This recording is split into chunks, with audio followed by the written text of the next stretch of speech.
impressive. Yes, a long-standing commitment to the community. Well, Raquel, do you want to bring this up to the present now? To the present. Yep. So from where we left off, this encomienda system, right? Portions of land that they took from the Mayans, and they put the the bosses there to tell them what to do.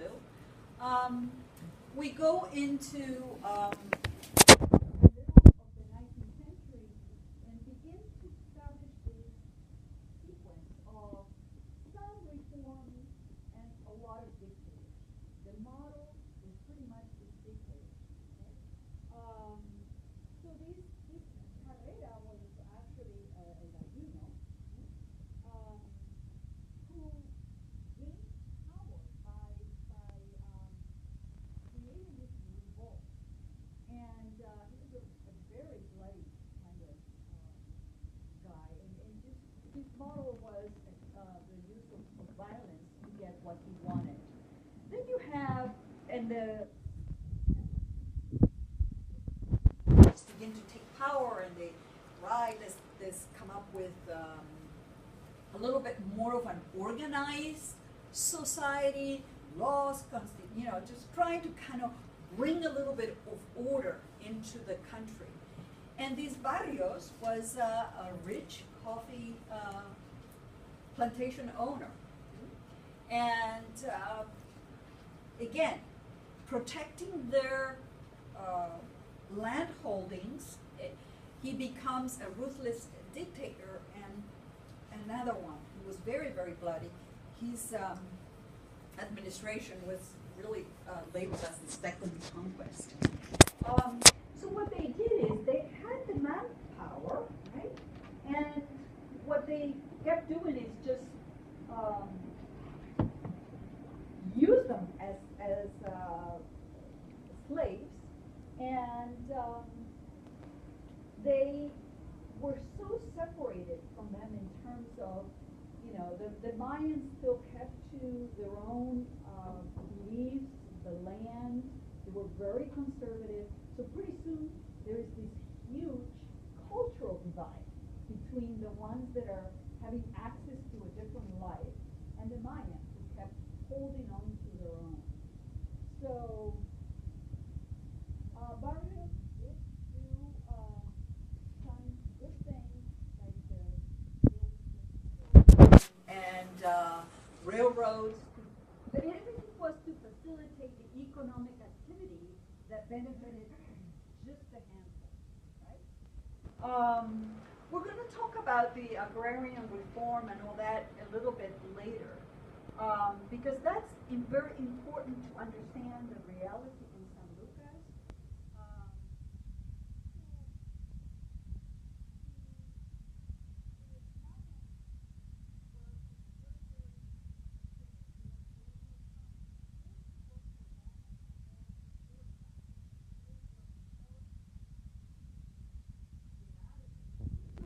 Out of working in a finca and go and see whether they could get a little plot of land.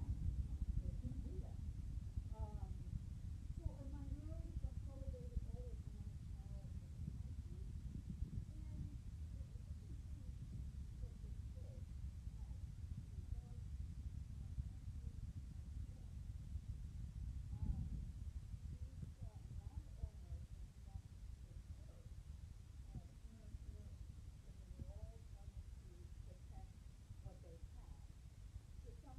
power of the country,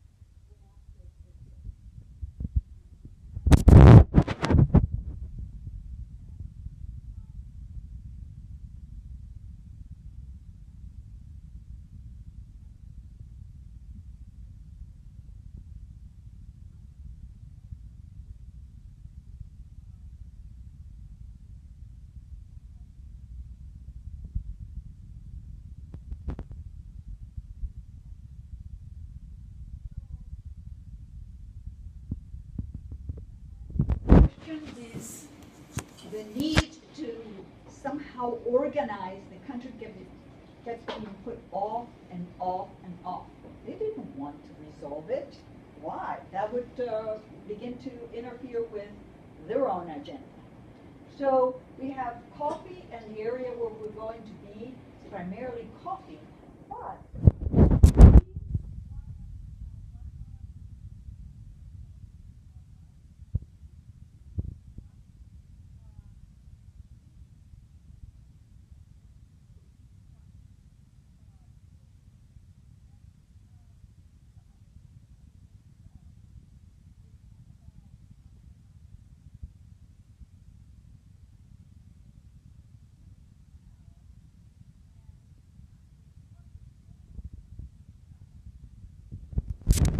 sugarcane is exploited in order to make some money during the period of time where the coffee is not being cultivated. So this barrios was, there was, after a few years just before he died, he tried to restore the Five Nations Federation, but it didn't go anywhere. And then this is pretty much the decade that there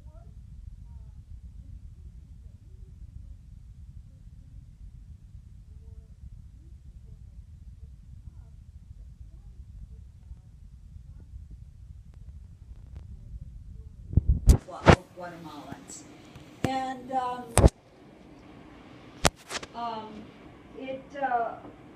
it didn't really advance too much. The plantations, even today, have a police force within. And we're in this, our little community is around this huge lake. Lake Atitlan is one of the largest lakes in the world. And you see, we may not do the ride in the lake, but if you do the boat ride in the lake, you see these mansions all around the lake. There are very wealthy people from the city that have their summer homes, right? And they have their own private police. The plantations have their own private police. It's a very, very repressive system, because when you have a slave, you have to kind of keep everything controlled. Now, then there is a whole sequence, and there is no need for you to memorize these names, a whole sequence of dictators. There's no democratic governments, but we begin with this guy, Arevalo, who is this spiritual socialist who decided, we need to do something. We need to address some of the social issues that we have as a country. So he tried to establish social security, created cooperatives, try to organize people, build hospitals, and attempted the agrarian reform, but he didn't get too far. So just the word agrarian reform is Can the, you go back a slide, possibly? so the word agrarian reform is one that we're going to be using a lot, and that means giving land back to the people. So agrarian means farm, reform means splitting up these huge plantations. Only maybe a portion of the plantations were actually used for farming coffee, and many, many millions of acres were just sitting idle. Right. Why should these rich people just sit on land? Why not split that land up and give it back to the poor people? And that's, the wars are fought over that all through Latin America. So what we have, Arevalo tried to put something in place, but he wasn't successful. It didn't go forward. But we did have a presence in the mid-50s and before. We had the United Fruit Company, and they owned immense extensions of land. Not, like Jerry said, not all of it they were using at the time, but but they just were holding it, you know. And Arevalo, when he was in his short administration, they tried to, both the church and the landowners, they tried to overthrow him 25 times. And then in 1951 to 54 comes this man who is very important, Arbenz. And he was actually Arevalo's defense minister. And Arbenz decides, I'm going to do something. Became president. He became president, and he actually tried to develop a peasant agricultural economy, capitalist economy. Tried to be a lot more inclusive and begin to see whether he could push forward this agrarian reform. That sent shock waves through the presence of these foreign companies that, and of course the church, that this, he may just get it done, right? One thing that you didn't say, though, was she said United Fruit Company, American. Owned by the United States. So it was one of the largest companies throughout it was the largest company in Latin America, right. In all of Latin America. United Fruit Company, Chiquita Banana. Yeah, U.S. agribusiness. See? Yeah. Oh, never mind, sorry. Yeah, yeah. So the United States has a huge economic presence in Guatemala. This guy is trying to split up the land and give it to the poor people. Who, Mackenzie, do you think is not going to like that? Us. And who do what do you think we're going to do? We're gonna put the embargo or whatever We're going to send Marines. on Marines and then take them. School of the Americas, all of that. Excuse The me. thing that upsets me the most is the fact that we heard firsthand what some people went through. Right. Like, specifically a guy from El Salvador was physically tortured, electrocuted. He had wire, like some sort of something they put him in his mouth, and he has scars. I guess, yeah, broke his jaw, tore out his teeth. He said he had part of his tongue cut off at one point.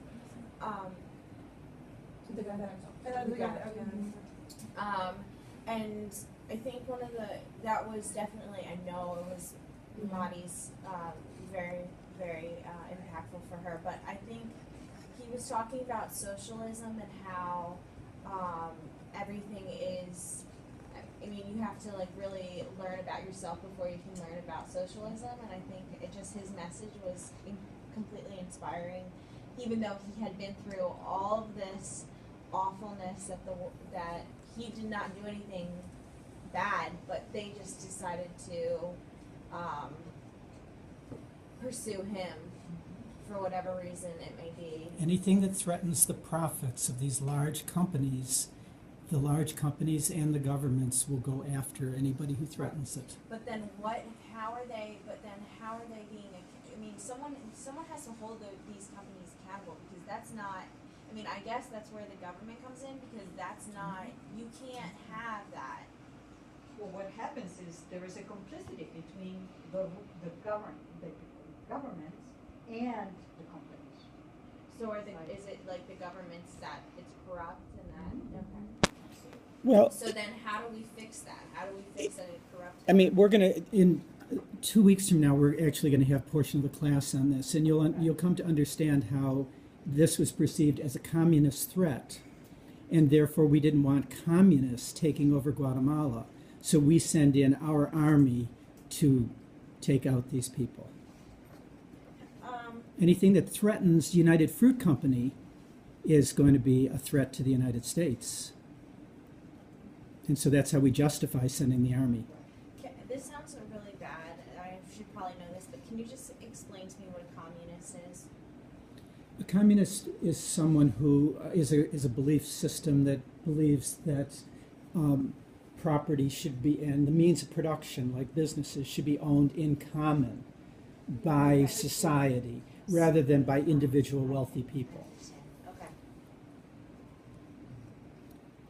I don't consider this communism. I think this is restoring the land to the people who owned it, but the United States would see it because United Fruit came into Guatemala, paid some of the rulers of Guatemala $1 million, and the rulers of Guatemala sold half the country to them. Right.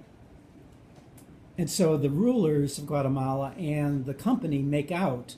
Who suffers is the poor people whose land it originally was. And there were no deeds to this land. The Mayans had been there for centuries. They didn't have any deeds so they just would come over and take it. And who would they have given it to? And that has happened in Guatemala and all Central America and South America. The Global Solidarity Network this semester is on slavery, and we're going to look at Brazil, same story in Brazil. And this then ties in with your freshman project because all of this, the raw materials that are in these countries then become the property of wealthy people, and the profits do not come to the poor people. It's just that it's such a shame that it takes so long for simple things like I mean, it's not. I'm not saying that any of these issues are simple in any form, but I'm saying to me, because I'm not there, it seems so simple to understand that this is not okay and you shouldn't be doing this. But then when you look at the bigger picture, it's really difficult, and it's a shame. But I mean, just tie it in with what you guys just had at 3:30 over the mansion, fair trade. Yeah. So fair trade coffee, this is where the coffee comes from. And Maxwell House coffee can be cheap because these slaves are working on the coffee plantations. So whenever we get cheap iPhones or coffee or brownies, the cheapness comes because we don't pay people. So it all ties together. It's just that most Americans don't see how it's all connected.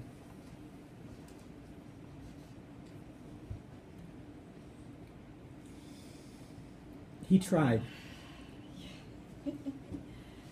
Very.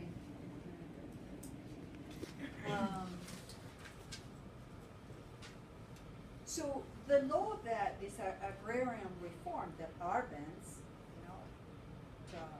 was trying to put forward, it prevented these landowners from undervaluing their land because they had these huge holdings of land, but it was undervalued. So they're all, in it together. So they to pay almost any taxes for the land. Okay? But then they did get something done, and it benefited. But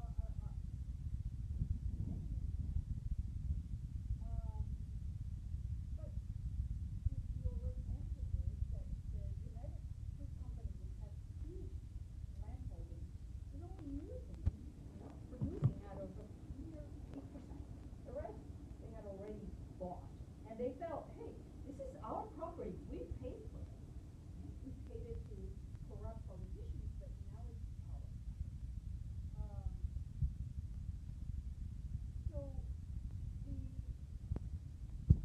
they had already paid some indemnities to the owners, but we're not. They would pay these if they expropriated land.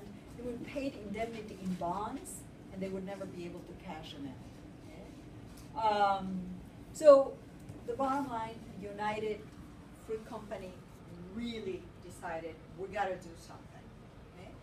We have to do something very fast, and they got the CIA involved to mastermind a coup to depose this democratic government. And they did successfully. And the overthrow of Arbenz just put in motion so many years of hardship for the Guatemalan people. It's very, very hard to today, when you look at all the pain that they had to, because of this one incident, it's very hard to. Was this during JFK? Just before, Just before. during Eisenhower. Mid-1940s, So 50s. right Thank you. before JFK got into Office.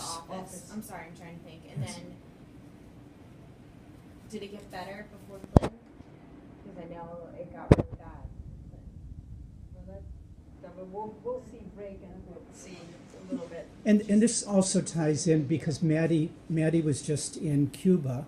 So this is happening the same time as Right. the Cuban Missile Crisis. And Rwanda, right? Well, the Cuban Revolution was in late 50s, Yes, 58. yeah. So, but this is this one event sent shock waves all throughout Latin America. Okay? And it began here. When you think about the Civil War that came later, it started here. It was this overthrow that began to set the stage for all the violence that would take place later. Now this is what this guy, Castillo Armas, was a graduate of Fort Leavenworth, See that? okay? See, And- not School of the Americas, but the same thing. That's your School of Americas here, right? So he was a graduate, he'd been here, trained here, and invaded his own country. Okay? It was all a partnership with the CIA. They got a Guatemalan to do it, but it was so they this military action kind together a few groups, and that was the start of this 36-year civil war, which today we sort of roughly estimate killed about 200,000, quarter of a million people, and displaced 1 million or more.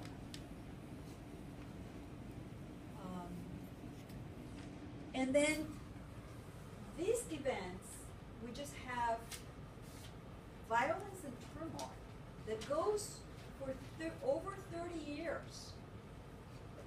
The country never got to a point of calm, and never again for more than 30 years. So elections were always corrupt. You had right-wing squads. You had paramilitary groups. There was no free press. Everything was controlled. Journalists were always murdered. And what you began to see is the appearance of these peasant leaders. They would just come in their villages and kill people. So they began to organize. They had to. So these are more names. With this guy, with Garcia, about 25,000 disappeared in the short time that he was there. Explain the word disappeared. All right, well, disappeared is they come in the middle of the night, or you're in a car and they stop your car and they take you and they put you in another car and forever gone.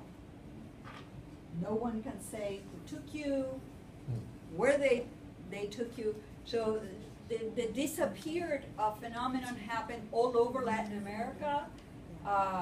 In Argentina during the Dirty War, as we call it, from the mid-70s to the early 80s, we had the same phenomena. Many of them university students like you.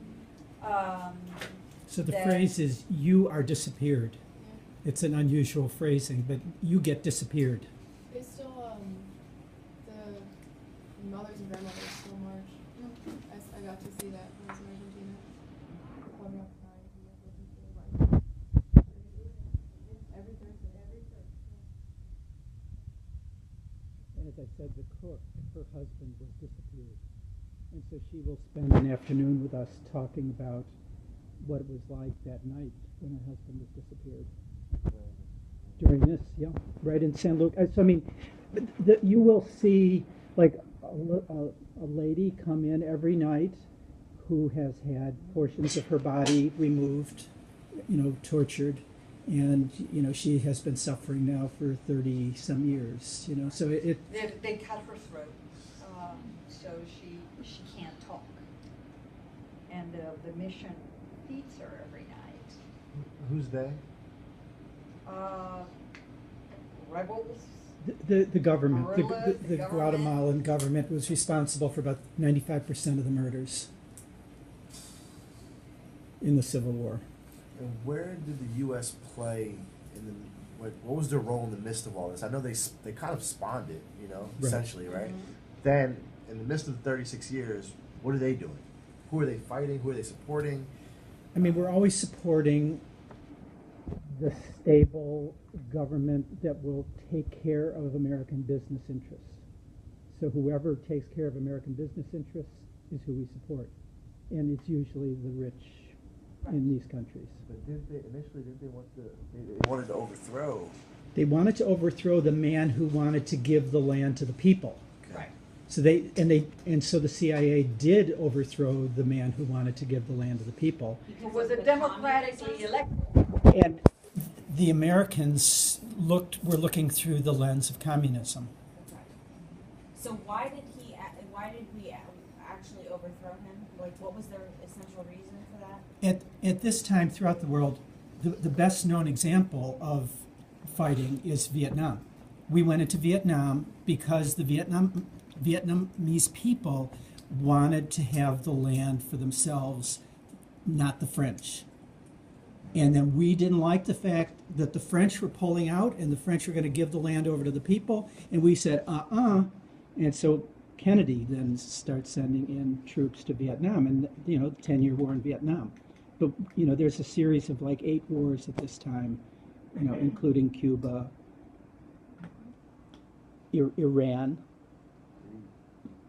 lots of countries where we just didn't like what was going on.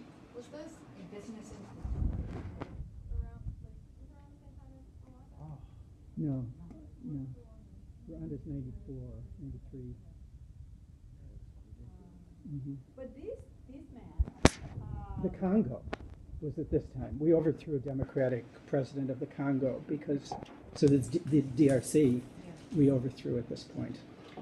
When Now- was that? I'm sorry. I keep It all happened between 54 and 60. Okay. Now, this is 82 to 83, this administration, Rios Montt.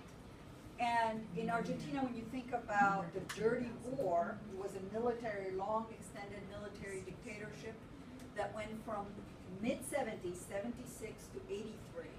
In Rios Montt, he was member of a church, a California-based Pentecostal church, evangelical church, and very bloody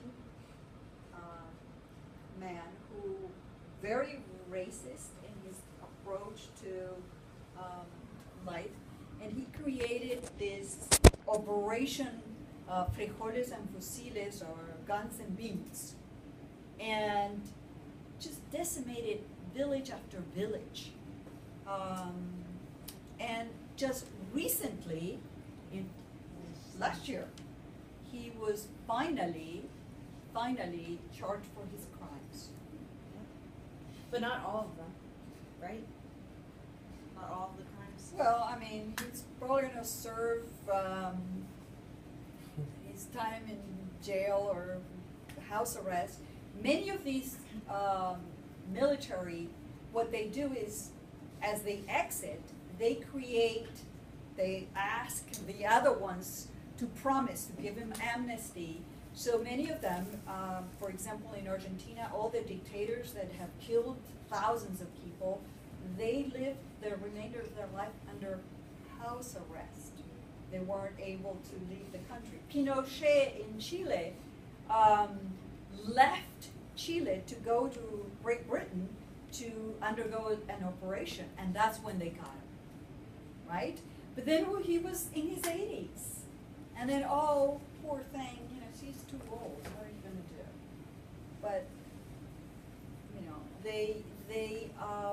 the impunity that exists is just rampant, and that's why they keep doing it. Now, Reagan, at the time of Rios Montt, he overturned the arms embargo. We were just giving guns and guns to just continue feeding the civil war, and Carter said enough. Reagan overturned it when he came in. And now, Rios Montt, you think about everything that he had done, you would think that he would just want to disappear into and just go fight somewhere. No, he tried to run again. In 1990 and 2003, he again went up for election. Didn't get elected, but so that gives you a sense of the power structure and how protected they were. Not only internally, but also other people from overseas. So during this period, you have a lot of turmoil. These pretty much the groups. You have the insurgents that are fighting, or subversives, and the military would call them subversives, you know, fighting against the military. And who are these insurgents? Like, what kind of people might they be? They would be, the insurgents would be the peasants that are being organized. And also some students. The students, exactly. Right, so activists. The ones that want to challenge the status quo. They would be the insurgent subversives. Any sense of like what percentage of Mayans would be among the insurgents, or did they try to remain more neutral? Do you have any feeling for that? Of the, I would say a good 30 to 40%. Mm-hmm. But a minority of the Mayans might have been joining with the insurgents. The rest might just want to continue their lives. Just stay more to the sidelines, yes. Mm-hmm. So of course, the military, think about the military, they're the ones who are in league with the businessmen, the political power structure, the social, the ones that are, you know, in the upper echelons of society, and the economic agendas. Yeah? So the other group are these constant succession of dictators that just want to maintain control and help out the rules, maintain the status quo. So the insurgents are the ones that want to end the exclusion, the fact that they end the discrimination to their group, and the injustices to the poor Mayan majority. And then we were already talked about this, that it was the urbanized Latinos who actually mobilized to organize the peasants. So they left the cities and they went into the highlands and organized the groups that wanted to actually get into the armed conflict. They were a percentage. And we're going to see a video with women. The video when the mountains tremble, that shows how women mobilize to also protect their communities. So was localized in the sense that, you know, was pretty much in that highlands, and it very quickly began to spread. You know, Guatemala was was unraveling the top. So, right, those are the groups. And this is what we want to always keep in mind, that the foreign involvement in Guatemala, all Central America and South America is a constant.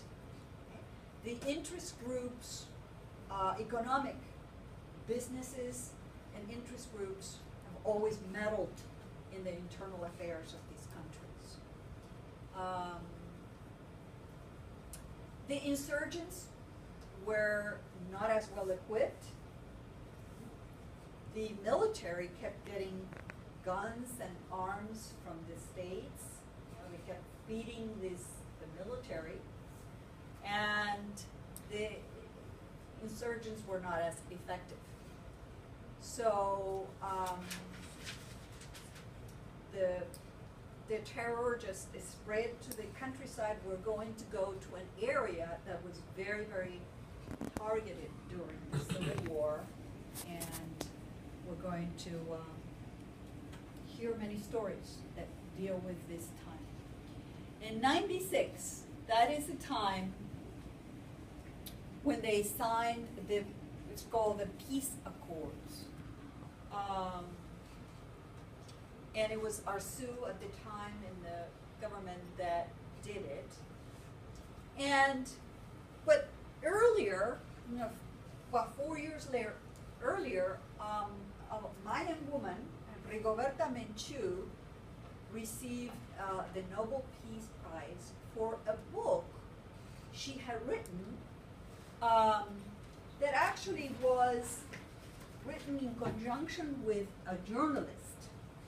So the journalist co-authored this book, and she talked about her personal experience, but in a way that she was kind of talking about the whole of the country, even though it was kind of her personal experience. So there was some controversy about this book, and you can read about it. But we're also going to see a video about her story later. And Rios Montt being one of the most blatant examples. Very few of these people have ever been prosecuted. Many countries had this Never Again. It's a book that was published with all the testimonials of all the people that were abused or repressed, right? Argentina has also a Never Again. In Guatemala, this Bishop Gerardi published it, and he was brutally murdered right after the publication. The next day, he was, somebody got a cinder block and bashed his head in until they couldn't even identify who the bishop was, because it told the truth. And you've heard about Bishop Romero? Yeah. So when we go to the parish cafeteria, you'll see his a big poster of Bishop Romero.